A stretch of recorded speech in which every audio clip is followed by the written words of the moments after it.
tinggal di rumah lama itu membuat kita belajar untuk lebih bersabar dan melihat keindahan di balik ketidaksempurnaan.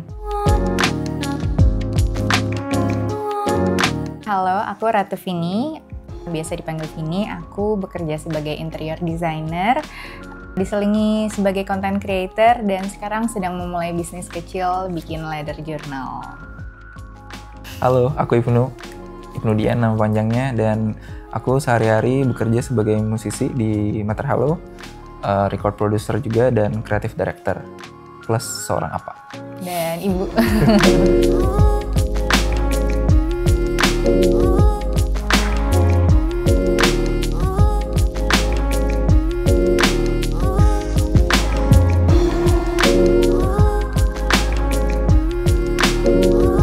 Kami tinggal di rumah ini sejak tahun 2022 akhir.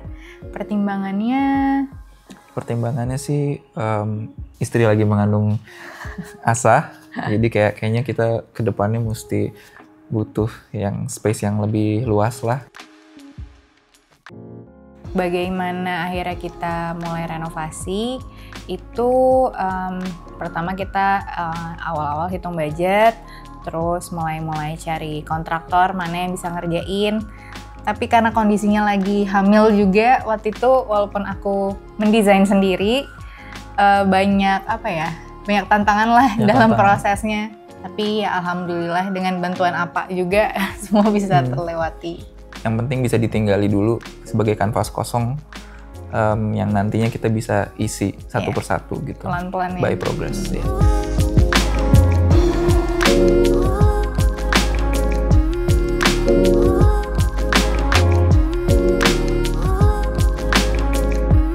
Kita sebenarnya berdua itu nggak terpaku sama satu style atau desain, tapi kita pengen banget rumah ini tuh nantinya mencerminkan personality kita, terus kesukaan kita. Misalnya kalau Ibnu sukanya musik, aku mungkin lebih suka crafting, desain juga. Jadi kayak pengen itu tuh tercermin dari barang-barang yang kita pada akhirnya koleksi dan ada dalam rumah ini. Jadi kayak pas ada misalnya tamu atau keluarga yang datang tuh pengen mereka ngerasa, oh ini rumahnya Ibnu sama Vini banget gitu ya.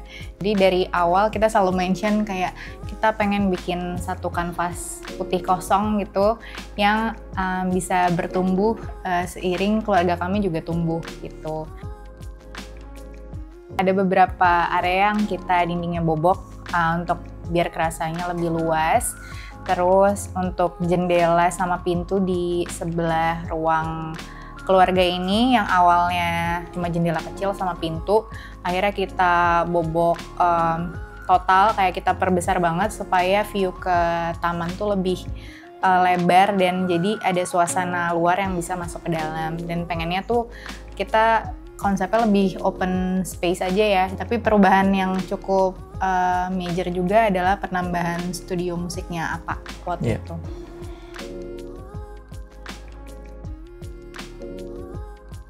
Cerita unik selama proses renovasi mungkin karena aku lagi hamil. Jadi memang banyak banget ya, kalau hamil kan pasti tahu moodnya naik turun. Terus di waktu drama renov kan tiba-tiba plafonnya roboh lah apalah. Itu tuh aku sama sekali nggak bisa handle. Jadi walaupun aku yang desain, tapi keputusan akhirnya banyak dibantu sama apa sih. Ya, ngobrol sama kontraktornya dan ngurusin sama tukang-tukangnya. Lebih ke aku sih. Pembagian areanya sebenarnya nggak ribet sih. Jadi kayak di area lantai 1 itu ibaratnya sebagai ruang tengah, terus area yang lebih semi private kali ya. Jadi kayak ruang keluarga, ruang makan, terus foyer, dan di area kiri juga ada ruang servis. Nah, menuju lantai 2 itu lebih area private, jadi kamar aku sama Ibnu dan kamar Asa. Bener-bener nggak ada ruangan lain.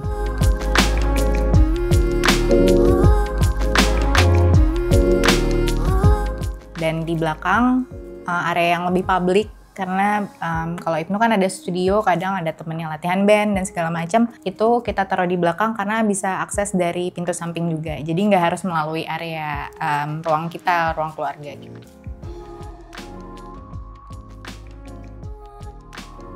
dapur salah satu area favorit aku. Karena secara dari awal renovasi itu secara visual juga menurut aku ini kayak paling menggambarkan apa yang ada di bayangan aku saat mendesain rumah ini. Seiring berjalannya waktu juga aku suka karena mulai dari proses bikin makanan asa, MPASI, terus masakin untuk apa. Aku ngerasa itu tuh kayak jadi ruang dimana aku bisa berekspresi dan apa yang menciptakan ya cintalah untuk apa dan asa gitu. Kalau aku salah satunya studio, itu benar-benar aku coba reflect lagi kayak sebenarnya ruang studio yang pengen aku gunakan tuh seperti apa sih, yang aku butuhkan tuh seperti apa. Jadinya karena balik ke aku apa yang aku butuhkan, jadinya itu jadi yang kayak paling suka gitu.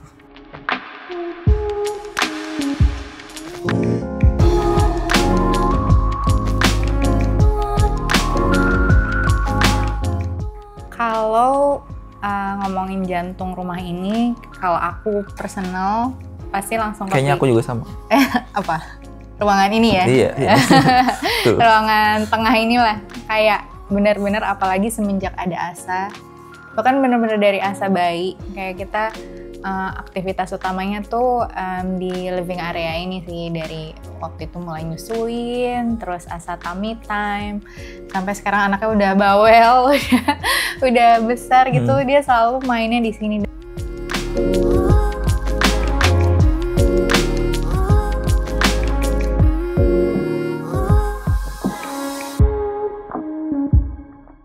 Rutinitas sehari-hari, biasanya kalau weekday kan kita sama-sama ada kerja ya.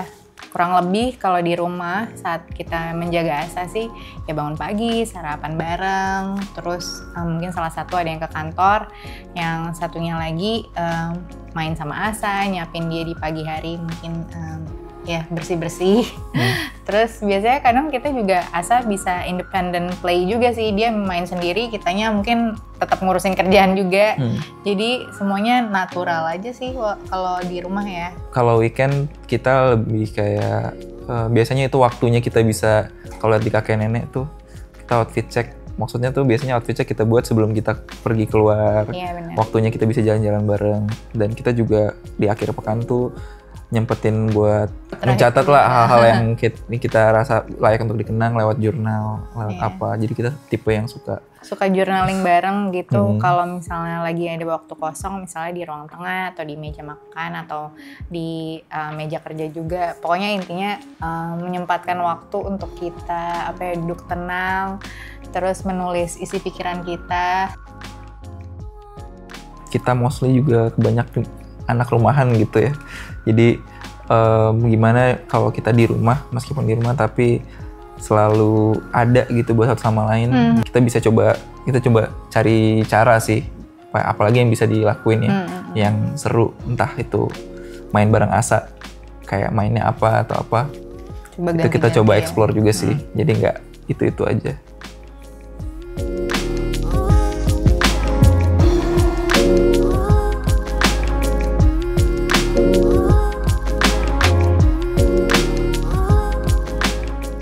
Kalau furniture, awal renovasi kita cuma decide untuk bikin built-in tuh di area service sama dapur. Terus setelah itu perlahan-lahan kita mulai isi dari milih meja makan dan lain-lain. Tapi awalnya misalnya kayak sofa ini, karena kita ada pertimbangan budget juga, kayak kita mencoba memanfaatkan hal-hal yang kita udah punya sebelumnya, termasuk si sofa ini tuh dari awal rumah ini sewain tuh udah ada, cuma bentukannya nggak kayak gini dulu. Misalnya meja makan itu punya Ibnu sih sebenarnya, dari dia sebelum kenal sama aku udah ada. Karena ya udah kita udah ngerasa udah ada meja makan, jadi kita nggak beli lagi.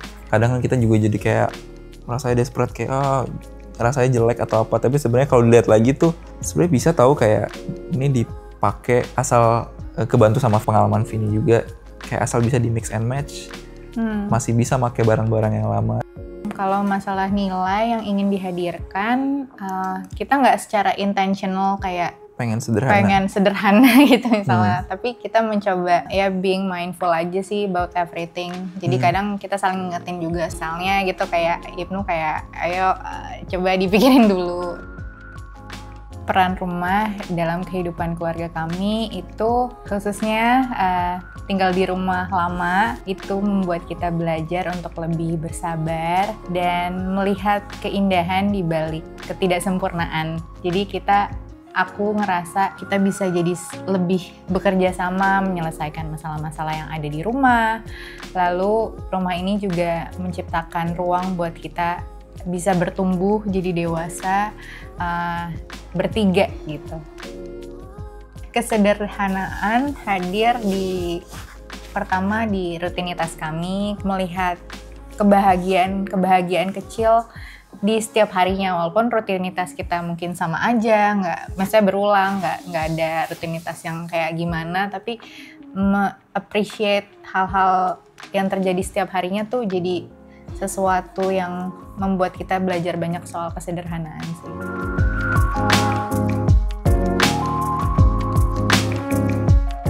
Rumah menurut aku adalah kehidupan di dalamnya. Kalau secara fisik itu lebih ke, kalau bahasa Inggris kan ada home, ada house, ini lebih house gitu. Jadi